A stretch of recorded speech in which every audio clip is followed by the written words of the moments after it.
Hello, and welcome back to part 2 of our workshop series, Food as Medicine. Today we're going to be talking about diet and specifically mental health. But before we dive into that, I'd like to just do a brief recap of what we learned last week. Last time we talked about this concept of food as medicine, and just as a review, I would like to go over the definition so that we're keeping this in mind as we learn about mental health today. So, food as medicine is really an approach to health management that prioritizes food and diet in an individual's health plan with the goal of preventing, reducing symptoms, or in many cases, even reversing disease process. And this can be done in a couple of different ways. The first is through a systemic approach where medical personnel, hospitals, and providers are using dietary interventions to manage health. And it can also be approached from an individual perspective where we are each taking steps to use diet as a way to improve our physical and emotional well-being. And that's really what this workshop series is focusing on here. So today's topic is diet and mental health.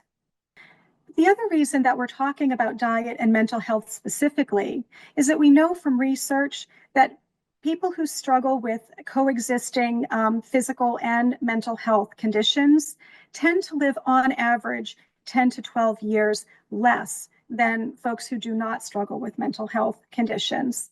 And we know that poor nutrition is a significant risk factor for developing mental health issues down the line.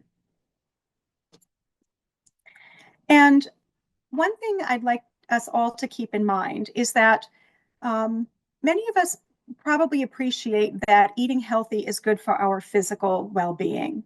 And what we are learning increasingly is that diet is incredibly important for our mental and emotional health as well. And I love this quote by Dr. Shellhub. What it boils down to is that what we eat matters for every aspect of our health, but especially for our mental health. Now, when we talk about mental health today, I'm going to focus on 3 primary areas. And I'm focusing on these because they are the 3 most prevalent mental health issues that we are faced with in the United States today. And those 3 topics are depression, anxiety, and non-age-related cognitive changes.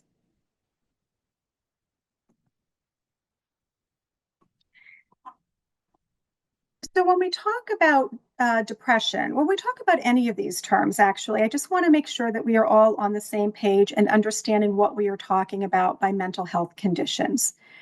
Because the things that I just mentioned, depression, anxiety, and cognitive changes, those are things that to some degree we all can experience from time to time and for a host of different reasons.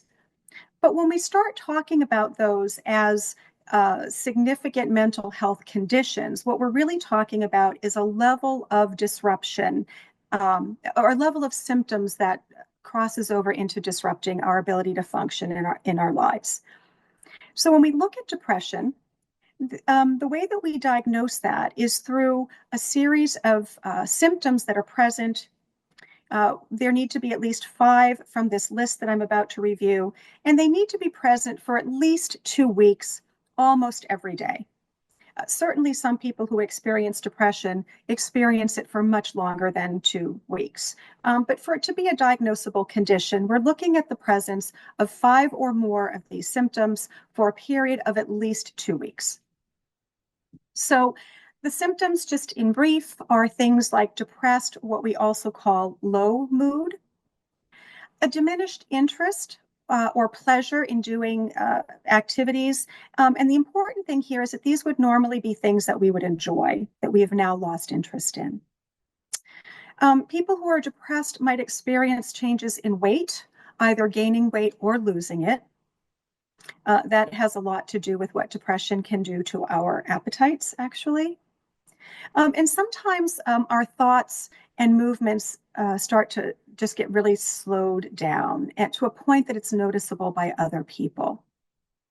We might experience fatigue or low energy. There might also be feelings of worthlessness or excessive and inappropriate guilt. diminished ability to think or concentrate or even to make decisions. And the last, and in many ways most concerning symptom of depression can be recurrent thoughts of death.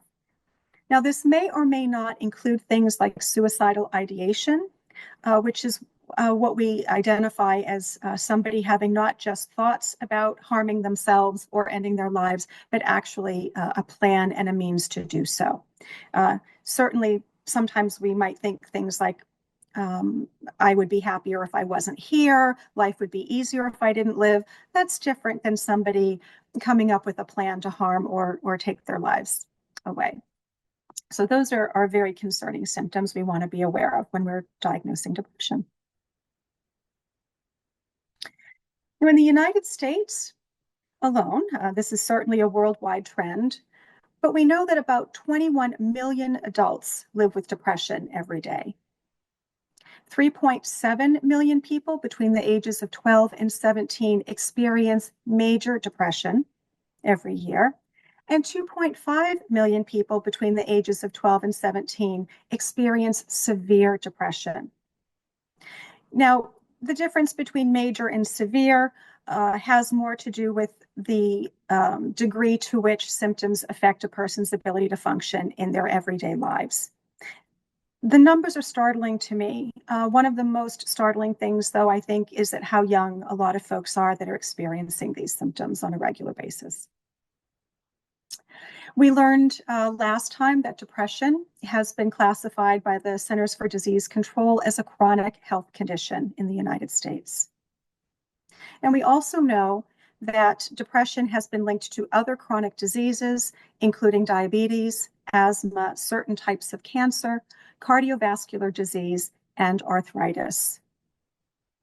And we also know that the mortality rate from cancer and cardiac disease is higher among people with depression or other mental health conditions. The next condition I'd like to talk about is anxiety. Anxiety is at this time considered to be the #1 mental health condition in the United States. More people are experiencing anxiety at higher and higher rates than ever before. And like depression, anxiety is also characterized by the presence of 5 or more symptoms from this list that I will review, also for a minimum duration of 2 weeks or more. So things like excessive worry or feeling restless or keyed up all the time, this sort of bustling energy that you can't but not in a good way, that you can't control. Becoming easily fatigued is oftentimes a sign of anxiety. And partly that is due to the tremendous amount of energy it takes to harbor a lot of anxiety. Folks with anxiety might experience difficulty concentrating, that feeling like the mind is just going blank. I just can't recall that thing I want to recall. You might be more irritable than usual. And we also might experience a lot of muscle tension. This is another reason why we might become more easily fatigued if we're feeling anxious. And anxiety can really impact how well and how long we're sleeping.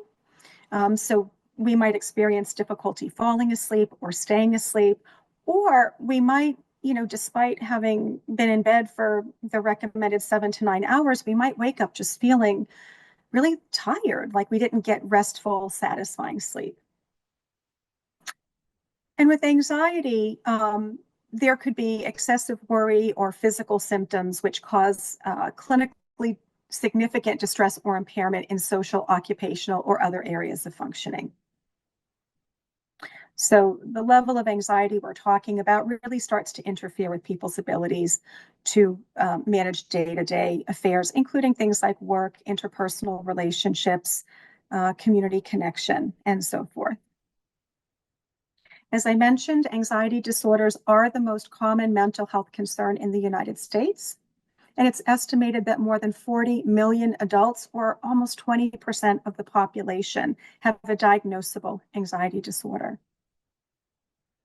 Of that, approximately 7% of children between the ages of 3 and 17 experience anxiety issues every year. And in fact, most people develop symptoms before the age of 21. Interestingly, women are more likely than men to have anxiety disorders. We could probably do a whole other training just on why that could be. Anxiety disorders may increase our risk of high blood pressure and heart disease, and even of having a cardiac event. And anxiety can also impact our excretory and digestive symptoms. So you may be more familiar with that feeling of having a nervous stomach. You can experience some nausea at times, and just that upset stomach, lack of appetite. You might associate that with anxiety, but the opposite is also true, that we might experience things like constipation and these kind of blockages that can happen when we're really anxious. And then the third category that we will address today is non-age related cognitive changes. Now, what does that mean? Well, let's look at the symptoms first. Making poor judgments, having difficulty with decision making. You could start to experience difficulty managing things like paying monthly bills, losing track of the day or time of year. You might experience difficulty having a conversation, following the flow of the discussion, keeping track of what people are talking about. You could find yourself misplacing things often and being unable to find them. This isn't the occasional, where did I put my cell phone or where did I leave my keys? But this is sort of repeated behaviors of losing items and not being able to locate them. Difficulty concentrating, which probably contributes to several of the other symptoms that we just mentioned, and difficulty learning new information. So when we talk about non-age related cognitive changes, this is like on a continuum, on a scale, and it can range anywhere from these sort of minor impairments in daily functioning in terms of memory, recall, and processing information, and it can go all the way to dementia. Okay. One thing to keep in mind is that, contrary to kind of common belief, cognitive changes are not a normal part of aging, or significant cognitive changes are not a normal part of aging. I should clarify that.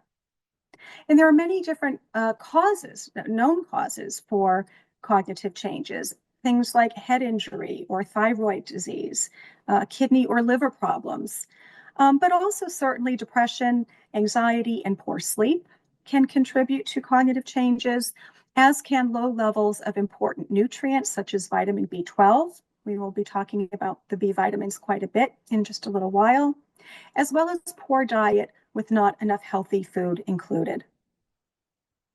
Not only that, but a recent study found that approximately 2 out of 3 Americans experience cognitive impairment on some level.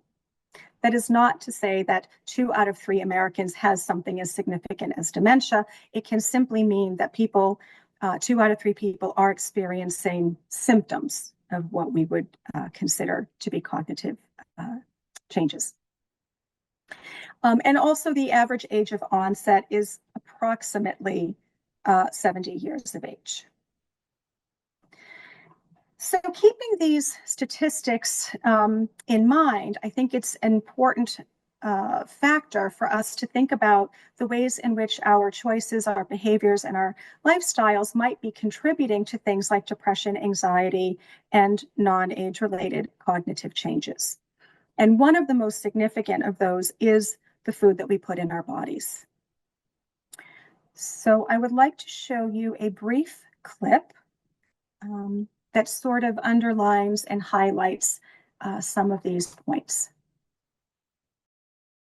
Shannon Drenick battled anxiety and depression for years, but today she's not dependent on any medicines, and she credits her strict nutrient-rich diet. So dark leafy greens, and then obviously protein. It was her doctor's recommendation, and Shannon says it significantly improved her mental health. I think it was a game changer for me with her. A game changer? Yeah. Absolutely. There is emerging research and evidence that nutritional psychiatry, or using diet to treat anxiety and mood disorders such as depression, is beneficial. Dr. Eva Selhub has been treating Shannon for the past 14 years. How do the foods that we eat affect our brains? In many, many different ways. I remember your brain needs fuel.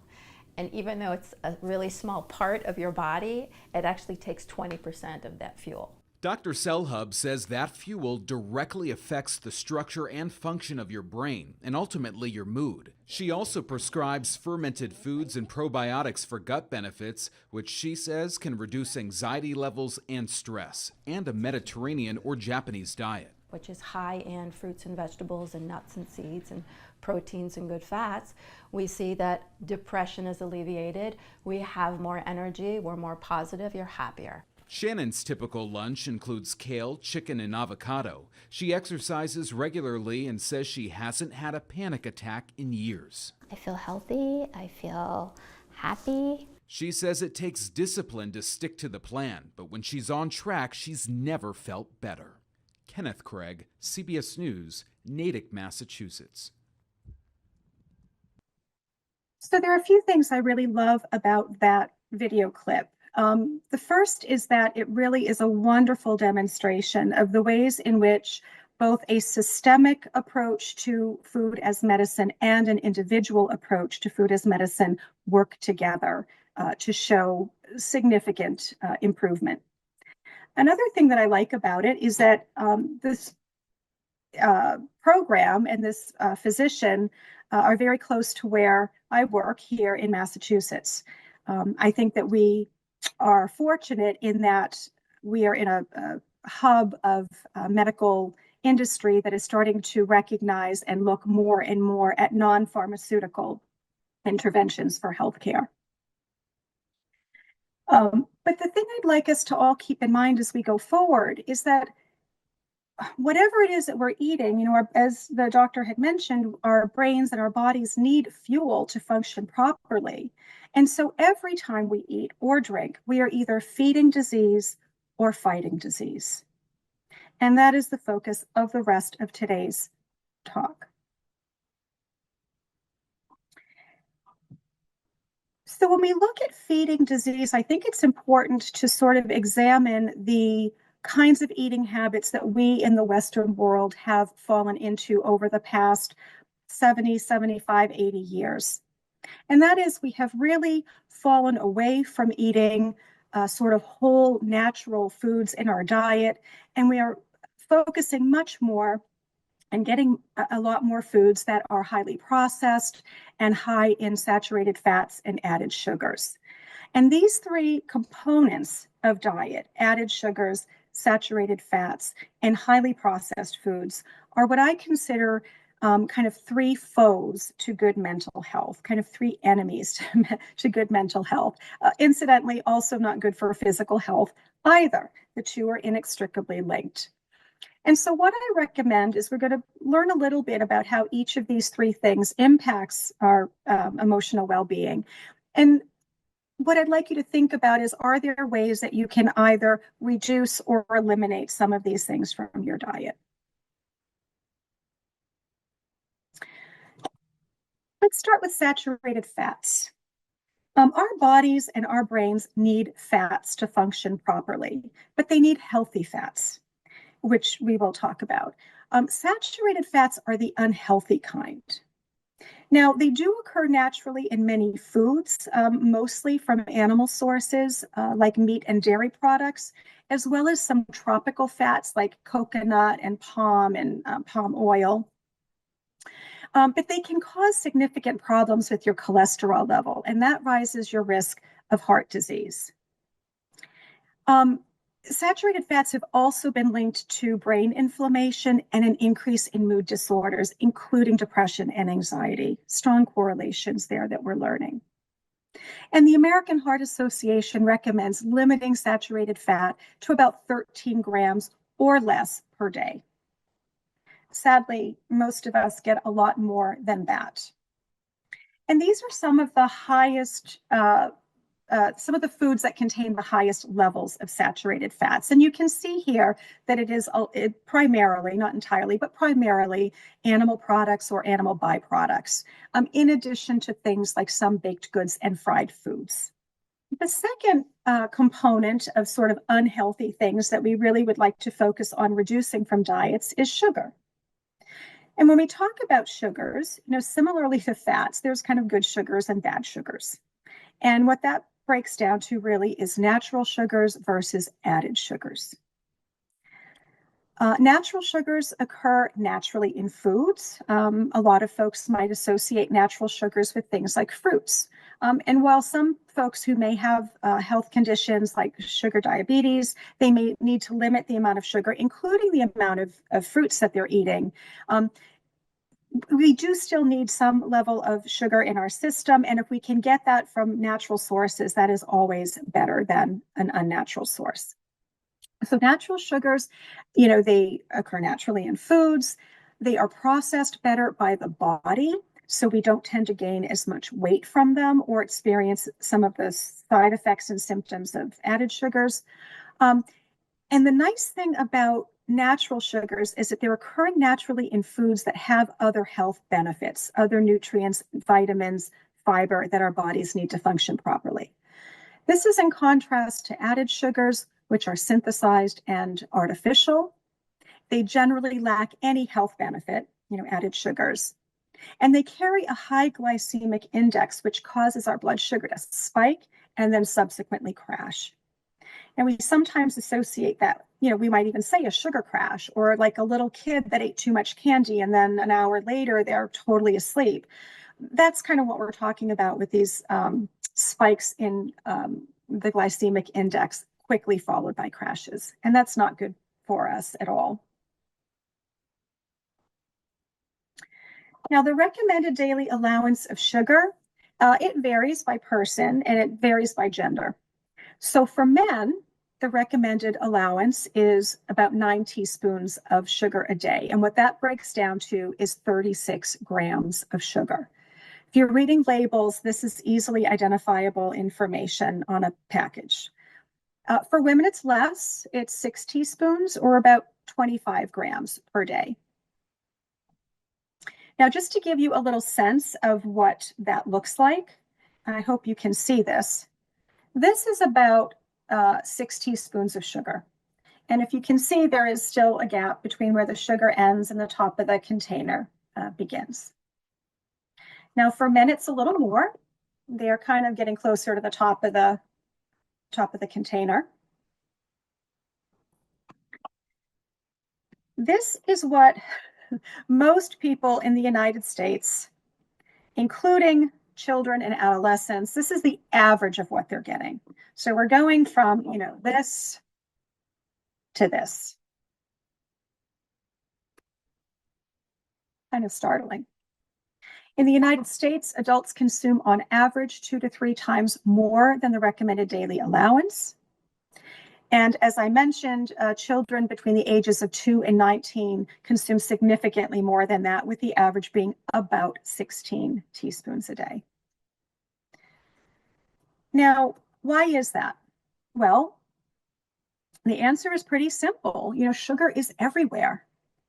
Not only is it everywhere, but labels are oftentimes misleadingly labeled. Foods are oftentimes misleadingly labeled. So they might say things like sugar-free. And while it might be technically true that a food might be sugar-free, it may contain one of these other 75 names for sugar that are here. And, just to give you a sense, some of these I'm sure you are very familiar with, like brown sugar, cane juice, caramel, rice syrup, nectar. Those are still forms of sugar. Some are much less common, right? Some are ingredients that we might not even recognize. So it is not difficult to see why so many people are eating so much more than is recommended and is really good for our health.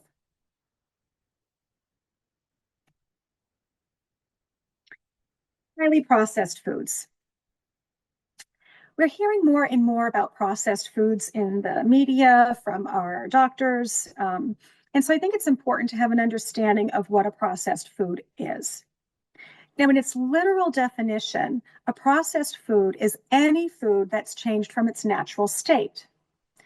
Now, by this definition, not all processed foods are bad. right? It just means that something has been done to alter a food item from its original state. This can be something as simple as washing the food. Sometimes you buy a salad mix that's been pre-cut and washed and bagged. It's still a natural whole food that has been minimally processed because it's been cut, washed, and packaged. But it can also include foods that have added preservatives, nutrients, flavors, salt, sugar, or fats. Not all processed foods are bad, but many are, particularly when we get away from minimally processed and get into highly processed foods. So I thought it would be useful to break down some of these categories of processed foods, starting with minimally processed. These are generally altered for convenience. These are your washed, cut bags of lettuce and your little baby carrots that you get. They don't grow that way. They've been peeled and cut down and packaged. Those are minimally processed. Even things like blueberries and other vegetables, roasted nuts, things that come in containers but don't have other added ingredients to them. The next category is processed culinary ingredients. So these are things like your oils, your cooking oils, vegetable oil, olive oil, avocado oil, also things like dried herbs. So culinary ingredients might have the way that they've been altered is they've been churned or they've been dried and cut and packaged in some way. And again, these two categories, minimally processed and processed culinary ingredients, are not bad for us. They are strictly one step removed from whole food that has been altered for our convenience. Now, next comes processed foods. Now, this is a food that's made with some kind of additive, whether that's salt or sugar or some other ingredient from the first two categories. So it might have butter or oil added to it. Sometimes you see that with nuts that have been roasted and lightly salted. So that would be considered a healthier processed food. It also might include things like canned fish, fruits that come in little cups with syrup, bottled vegetables, even fresh bread has been processed. Generally speaking, processed foods will have 2 to 3 ingredients in them when you look at the ingredient list. Now, the next category I have in red, because this is really the kind of the danger zone, and this is the type of processed food that we want to try to minimize or avoid altogether if possible. These are the ultra-processed foods and drink products. Now, they are typically the result of intensive manufacturing processes. They have a lot of preservatives, dyes, added colors, added flavors, non-sugar sweeteners, which while they may not technically be, they may not have some of the dangers that sugar has in terms of sugar diabetes, but some of these sweeteners have been linked to other health problems, including certain types of cancers. So you do want to be very careful about the kinds of non-sugar artificial sweeteners that you're using. And these preservatives are added to change the color, the texture, the appearance in some way. It's to make foods look more attractive and be more palatable. They also are added to kind of make foods more addictive. We know that sugar has addictive properties to it that can be very powerful and difficult to, to reverse reliance on these ingredients.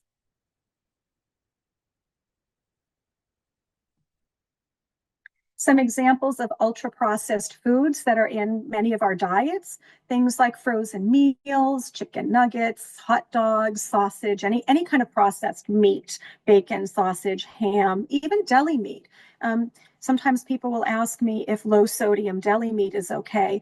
And I always say when we're trying to make healthier choices, we want to look at what our starting point is, right? So low sodium, is that better than a high sodium deli meat? Sure, but it's still a highly processed food that in the end it would be better to minimize or eliminate that if at all possible.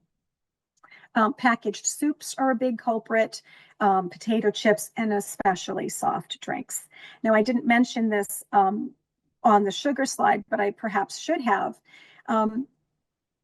The recommended daily amount of sugar for men is 9 teaspoons, 6 teaspoons for women, which was either 24 grams or 36. Well, I'd like to ask, does anybody know what, but I'm doing this to a computer. So the average can of soda, would you be surprised to hear, in a 12-ounce can of soda, there are 29 grams of sugar just in that one can of soda. And a jar of Snapple, fruit juice or iced tea can be anywhere from the 29 up to, 56 grams of sugar. So we're eating in excess significantly more than what is recommended to be healthy.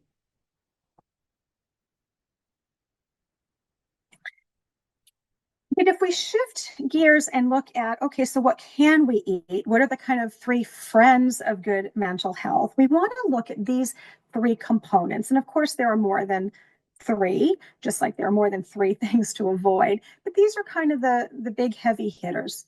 We're going to look at omega-3 fatty acids, B vitamins, especially vitamin B6 and B12, and anti-inflammatory foods.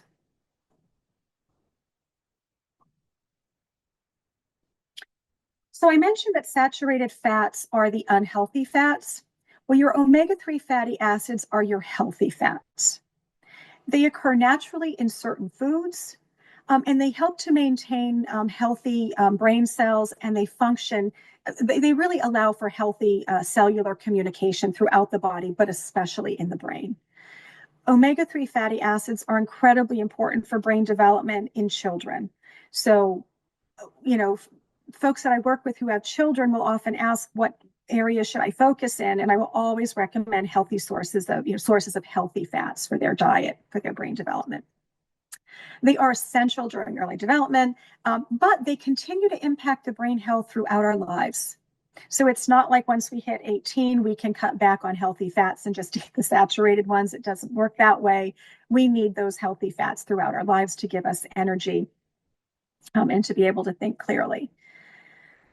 Deficiencies in omega-3 have been linked to an increased risk of developing a whole range of mental health conditions, including depression, bipolar disorder, and attention deficit disorder in children. Now, some common sources of healthy omega-3 fatty acids are things like fatty fish, mackerel, salmon, sardines, but also nuts and seeds. Particularly like chia seeds and flax seeds are very high in omega-3s, as are walnuts, edamame, and kidney beans. The seaweed and algae thing, a lot of people don't have a palate for that, myself included. But what I can say is that a lot of these seaweeds and algae that are really good for us come in powder form that can be added to, sprinkled over food, added to a smoothie or something, and then you really don't even notice the flavor, but you are getting the health benefits of those healthy fatty acids.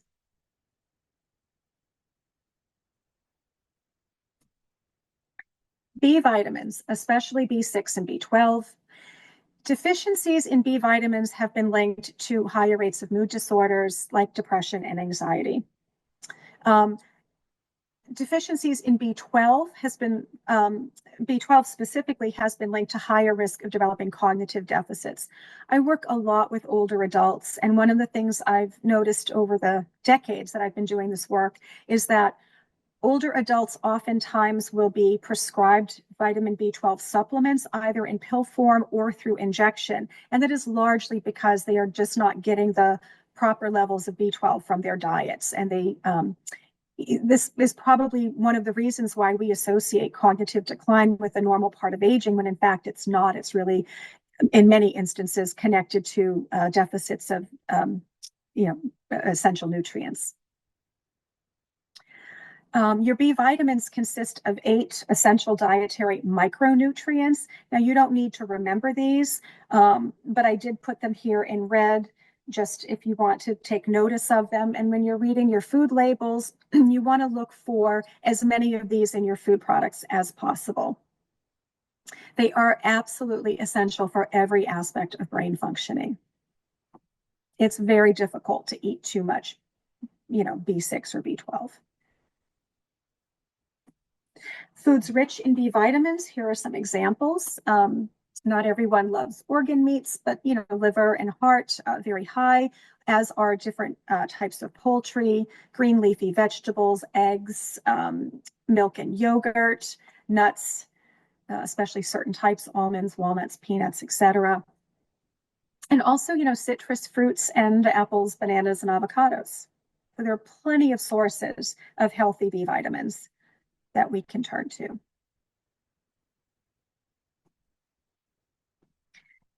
Now, I understand that not everybody is going to become a nutritional guru and understand what foods fall into what categories, right? That can be a very cumbersome process. Now, some folks are going to be interested and will want to do their own research and look up what are some, good sources of X, Y, or Z vitamin or nutrient.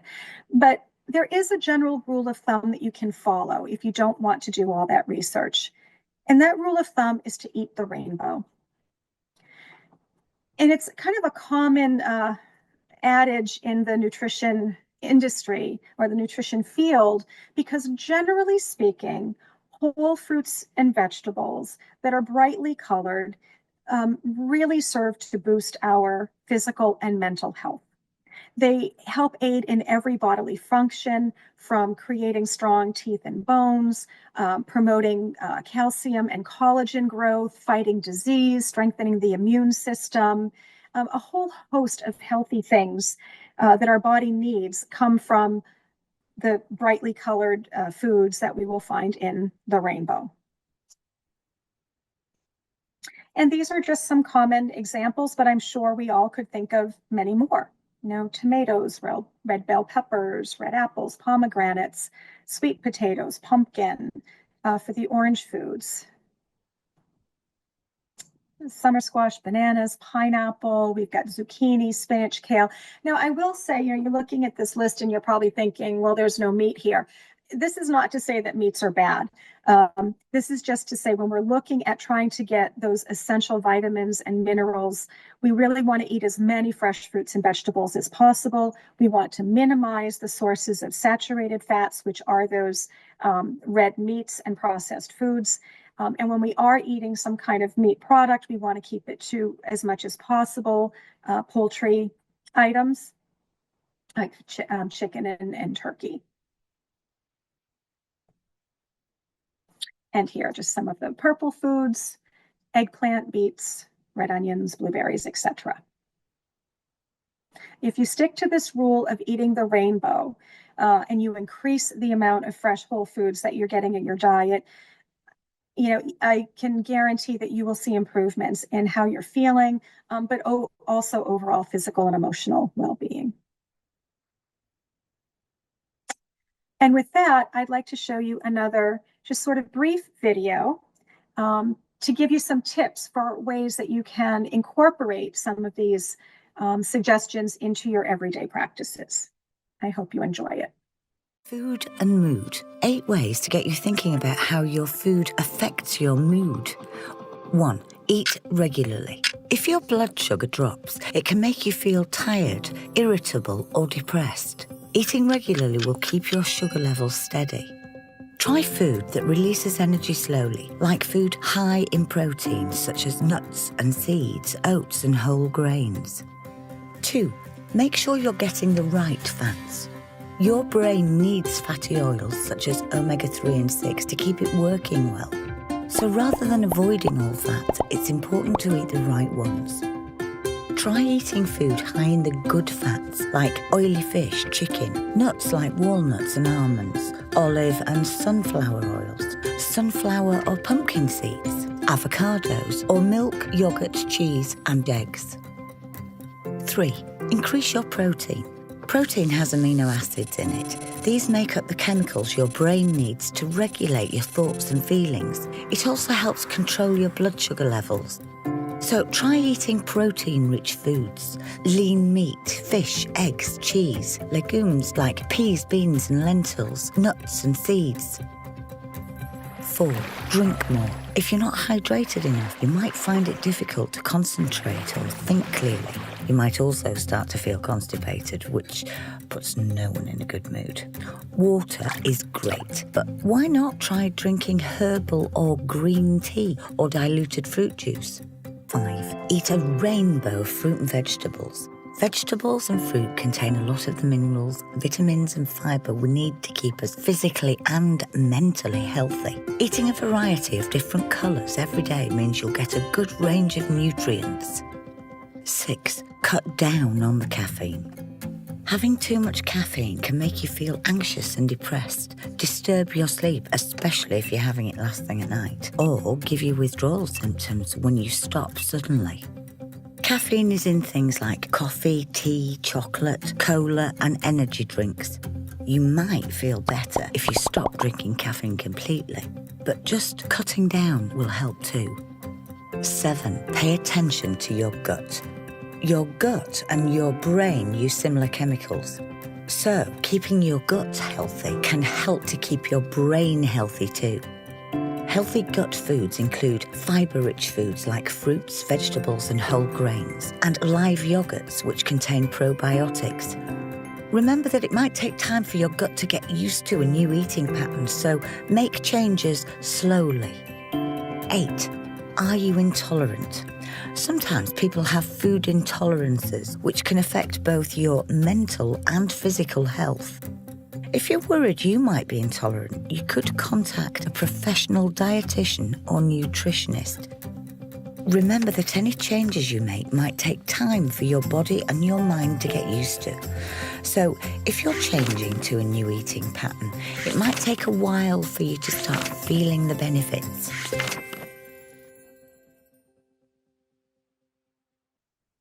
So I would just like to leave you with this thought.